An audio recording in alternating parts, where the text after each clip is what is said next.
안녕하세요, 청취자분.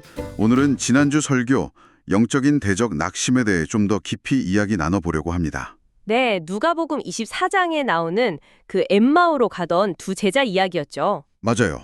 그 설교를 통해서 낙심이 어떻게 우리 영혼의 적이 되는지, 그리고 이걸 어떻게 이겨낼 수 있을지 같이 봤었는데요. 그 핵심 내용들을 다시 한번 정리해 보면서 우리 삶에 어떻게 적용할 수 있을지 생각해 보는 시간이 되면 좋겠습니다. 네, 좋습니다. 그럼 바로 시작해 볼까요? 설교 시작이 참 인상 깊었어요. 제자들이 부활이라는 그 엄청난 소식을 들었는데도 그렇죠. 예루살렘을 떠나고 있었죠. 네, 엠마오로 가고 있었잖아요. 그 이유가 바로 마음속에 자리 잡은 낙심 때문이었다고요. 이게 그냥 뭐 슬픔 이런 차원이 아니라 네, 설교에서는 그게 영적인 눈을 가려서 하나님이 바로 곁에 계셔도 못 보게 만드는 뭐랄까 독과 같다고 하셨죠? 맞습니다. 그럼 그 낙심이 대체 왜 생기는 건지 설교에서 짚어주시는 원인들을 좀 살펴볼까요? 네, 좋아요. 첫 번째가 그거였어요. 기대와 현실. 아, 기대와 현실. 네, 제자들은 예수님이 로마로부터 이스라엘을 구할 그런 정치적 메시아, 그렇게 기대를 했는데 네네. 현실은 십자가 죽음이었으니까요. 거기서 오는 그 실망감, 좌절감. 아, 누가복음 24장 21절에도 나오잖아요. 우리는 이 사람이 이스라엘을 구속할 자라고 바랐다고. 그 말이 딱 그 마음이었겠네요. 그렇죠. 그 기대가 무너지면서 낙심에 빠진 거죠. 그럼 두 번째 원인은요? 감정에 너무 치우친 신앙도 지적됐습니다. 감정 중심 신앙이요? 또 있었죠? 네, 반복되는 실패나 죄의 문제. 아, 이건 정말 많은 분들이 공감하실 것 같아요. 그렇죠. 기도해도 문제가 해결 안 되는 것 같고 또 같은 죄를 반복하고 그러면 나는 안 되나 봐. 하나님도 날 버리셨나? 이런 생각에 빠지기 쉽죠. 맞아요. 정말 낙심하게 되죠. 근데 설교에서는 갈라디아서 6장 9절 말씀 선을 행하다 낙심하지 말라. 포기하지 않으면 때가 되면 거둔다 이 말씀을 인용하면서 절대 포기하지 말라고 하셨어요. 네네. 그리고 또 고립감, 외로움 이것도 중요한 원인이었어요. 혼자라고 느낄 때. 네. 혼자 있을 때 사탄이 공격하기 더 쉽다고요. 그 능력 많던 엘리야 선지자도 혼자 있을 때 죽고 싶다고 했잖아요. 아, 맞아요. 로뎀나무 아래서. 네. 마지막으로는 영적 무기력. 그러니까 말씀과 기도가 딱 끊어진 상태. 하나님과의 관계가 약해지는 거네요. 그렇죠. 그러면 이제 세상의 눈으로 자꾸 자기를 보게 되고 너는 끝났어. 이런 사탄의 거짓말에 쉽게 넘어가게 된다는 경고였어요. 와, 듣고 보니 이 원인들이 쌓이면 그 결과가 정말 심각하겠는데요? 설교에서는 그 결과도 세 가지로 정리해 주셨죠. 네, 그랬죠.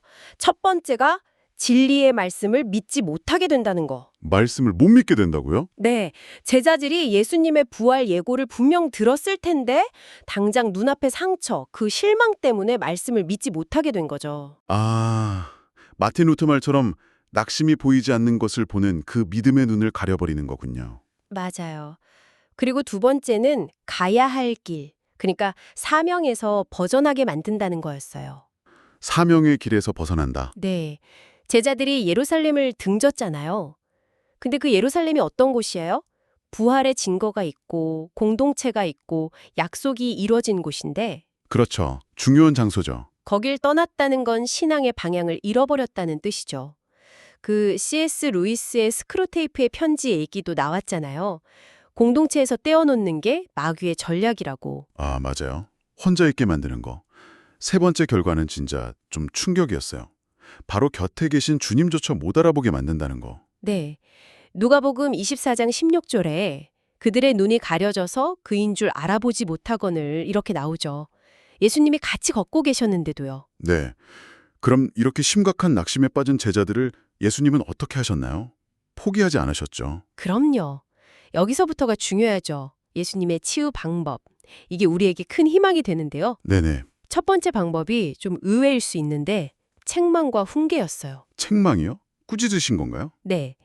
미련하고 선지자들이 말한 모든 것에 마음에 더디 믿는 자들이요. 이렇게요. 와, 꽤 강하게 말씀하셨네요. 근데 이게 그냥 화내시는 게 아니라 사랑하기 때문에 잘못된 길에서 돌이키게 하시려는 거죠. 히브리서 12장 말씀처럼 하나님은 자녀를 바로 세우려고 징계도 하신다는 거예요. 아, 사랑의 매 같은 거군요. 그렇죠. 그래서 설교에서는 그냥 뉘우치고 끝 이게 아니라 즉시 돌이켜서 바른 길로 가는 회개의 행동까지 촉구하셨어요. 네.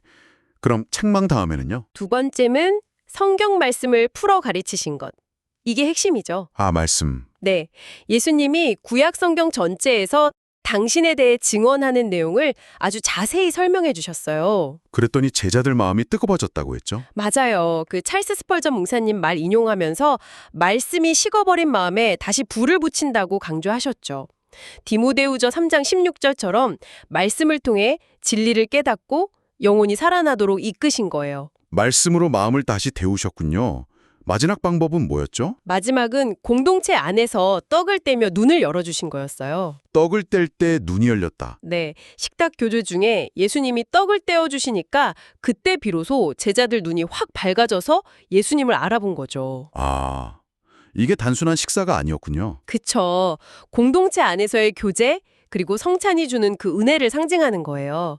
그 헨리 나우엔 신부님 말처럼 공동체는 정말 중요한 치유의 장소라는 거죠. 사도행전 2장에 나오는 초대교회 모습처럼요. 네, 맞아요. 함께 모여서 교제하고 나누고 기도할 때 고립감에서 벗어나고 주님을 더 깊이 만나게 된다는 메시지였어요. 혼자가 아니라는 거, 함께하는 사람들이 있다는 게 정말 큰 힘이 되잖아요. 결국 제자들은 예수님 만나고 말씀 깨닫고 그 후에 완전히 달라졌죠. 네, 낙심을 떨쳐버리고 즉시 예루살렘으로 돌아갔잖아요. 부활의 증인이 되어서 삶의 방향이 완전히 바뀐 거죠. 설교는 이 이야기가 그냥 옛날 이야기가 아니라 바로 오늘 우리 이야기라고 했어요.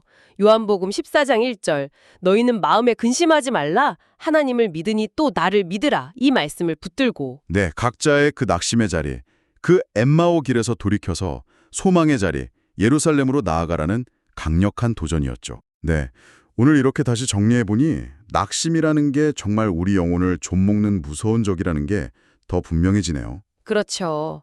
하지만 동시에 예수님이 보여주신 방법들 때로는 좀 빠끔한 교훈도 받아들이고 또 말씀에 귀 기울이고 그리고 무엇보다 중요한 거 믿음의 공동체 안에서 서로 붙잡아 줄 때 이 네, 싸움에서 우리가 이길 수 있다는 희망도 다시 보게 됩니다. 맞아요. 설교는 우리 각자의 엠마오 길에서 돌아서서 예루살렘, 그러니까 믿음과 사명의 자리로 돌아가라고 촉구하고 있어요. 청취자분께서는 오늘 이 이야기 들으시면서 어떤 부분이 마음에 가장 와닿으셨나요? 혹시 지금 낙심 가운데 계시다면 네. 이번 한 주 예수님이 제자들에게 하셨던 것처럼 말씀을 한 번 더 깊이 묵상해 보시거나 아니면 용기를 내서 믿음의 공동체 안에서 솔직하게 한번 나눠보시는 건 어떨까요? 네, 아주 작은 한 걸음이라도 괜찮습니다. 네. 낙심을 이겨내는 나만의 구체적인 한 걸음이 무엇일지 잠시 생각해 보시는 시간이 되셨으면 좋겠습니다. 오늘 이야기는 여기까지 나누겠습니다.